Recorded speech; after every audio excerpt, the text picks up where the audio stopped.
It is the 8th day of 2019, and we're happy you're spending 10 minutes of it with us. I'm Carl Azus at the CNN Center. The border between the United States and Mexico has been getting a lot of attention lately, and U.S. President Donald Trump is planning to visit the area again on Thursday. He wants Congress to approve $5.6 billion in funding for a wall along the U.S.-Mexico border. The House of Representatives approved that money in December. The Senate did not. And because Congress and the president couldn't agree on funding for the wall as part of a bigger funding package for the federal government, a partial government shutdown began on December 22nd. We explained and explored this issue last Friday. You can find our January 4th show in the archives section at cnn10.com. By partial shutdown, we mean that about 25% of the government is closed. It includes 800,000 federal employees. About half of them won't be paid until the government reopens. The other half are forced to take time off without pay. Republicans and Democrats are pretty well dug in on their positions concerning the wall. Most Republicans want the funding approved so it can be built. Most Democrats want the funding denied so it can't be built. The president and lawmakers have had several meetings to discuss the issue, but as of Monday night, there'd been no breakthrough. So without a government funding plan in place, the shutdown continues. There have been more than 20 partial shutdowns since 1976. The longest lasted 21 days from 1995 to 1996. 10-second trivia. In the late 1800s, Swiss chemist Friedrich Miescher became the first scientist to identify what? Magnetism, DNA, thermodynamics, or X-rays? Decades before Watson and Crick were at work, Miescher was the first to identify what would become known as deoxyribonucleic acid, or DNA. For decades, DNA has been used in criminal justice to identify suspects or clear people who've been falsely accused. Now, a type of technology called DNA phenotyping could take crime scene analysis to another level. In DNA profiling, which investigators have used for years, they try to match DNA from a crime scene to records they already have in their system. With the new technology, genetic information doesn't need to be matched or compared. It uses the DNA on its own to predict what someone could look like. The process isn't cheap, and there are privacy concerns about it. If you're listed in Ancestry.com, for instance, your relationship to a suspect could be discovered. But this is changing the way some investigations are carried out. The technology is called DNA phenotyping, developed by Parabon Nanolabs.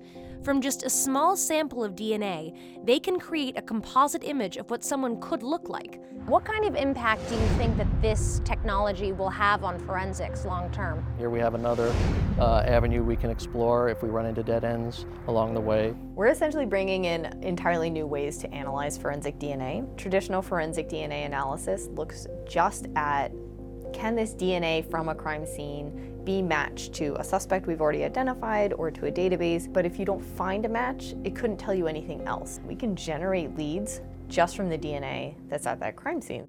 Parabon started to offer forensic services to law enforcement in 2015. Since then, they've assisted in over 40 cases. A lot of the cases we work, it turns out that they had some information that was leading them in a particular direction, and our information completely redirects. You're not looking for a person of that description, you're looking for a person of this very different description, and once they pivot and start going down that road, they can find that person.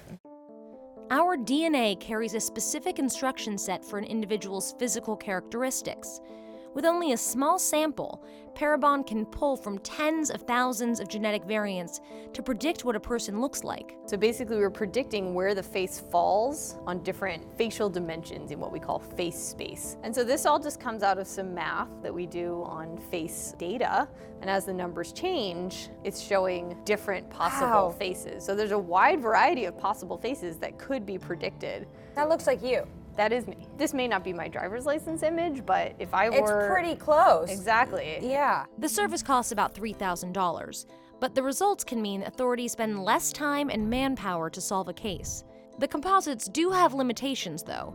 For instance, DNA doesn't reveal a person's age, so to compensate, Parabon estimates what the person would look like at present day based on how long ago the crime was committed. And it is simply a guide.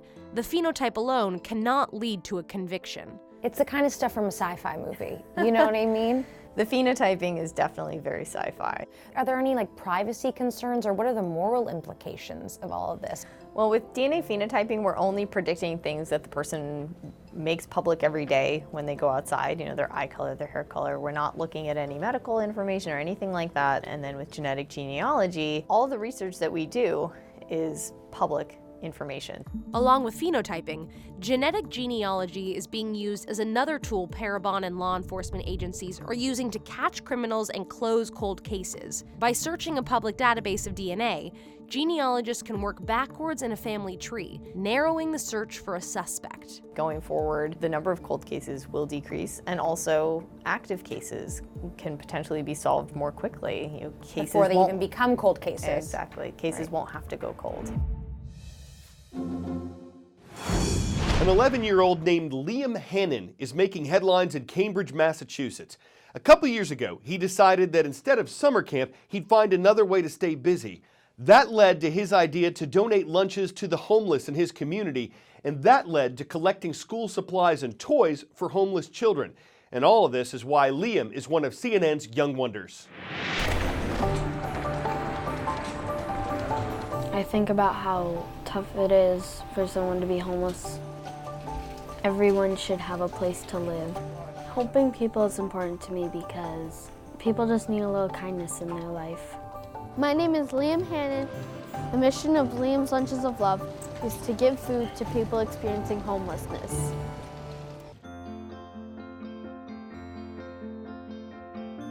Usually when people think about Cambridge, they think of Harvard and MIT and expensive real estate. But what they don't think about is that we have over 500 homeless people on our streets every night. I was really scared at first. I thought that people might be mean to me, but once I gave the first lunch out, I realized that mostly everyone was really nice. When I gave someone a lunch, their face lit up.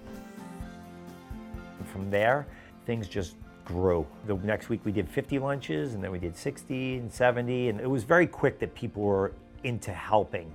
Since July 2017, we've made 2,000 or more lunches.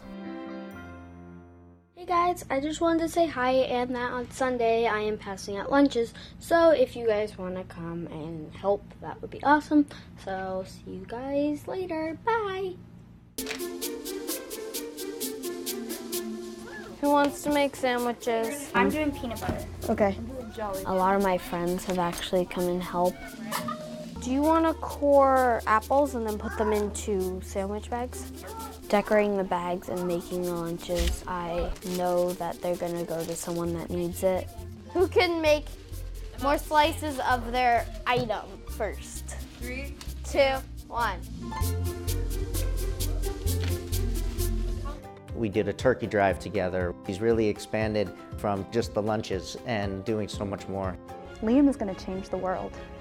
I'm definitely proud that I've come all this way to make that many lunches. You just have to start small, get help from friends, and do something that you love.